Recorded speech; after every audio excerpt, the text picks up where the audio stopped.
Avtorji razstave in zamisli smo bivši uslužbenci razvojnega centra.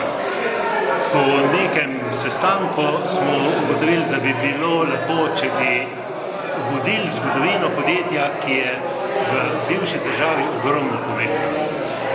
Bili smo ena izmed treh inženiring podjetij, ki je imelo najboljšo ponudbo. Razvojni center je bila firma, ki je lahko ponudila kompleksni inženiring, kar pomeni od ideje do ključa v roke.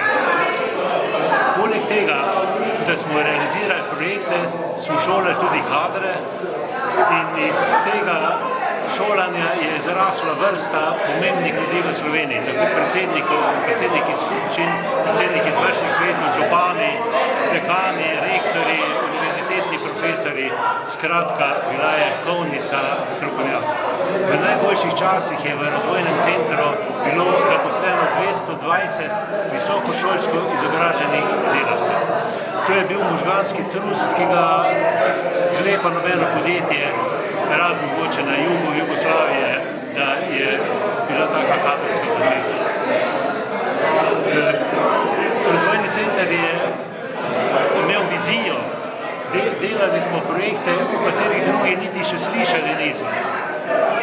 Bili so recimo projekti računalniškega projektiranja, ker smo nakupili najsodobnejšo tehnologijo, ki je na svetu sploh obstojala.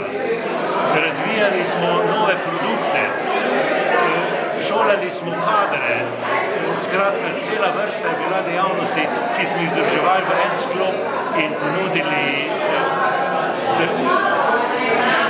stvari, ki jih drugi niso bili sposobni.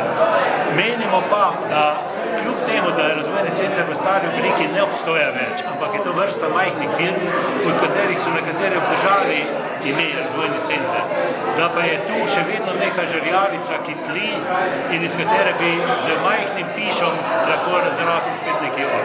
Razstava ponuja predvsem to, kar je za nami že, kar smo izvršili, kar je bilo realizirano. Pokaže pa, da je treba začeti pri urbanizmu, končati pa pri denarju.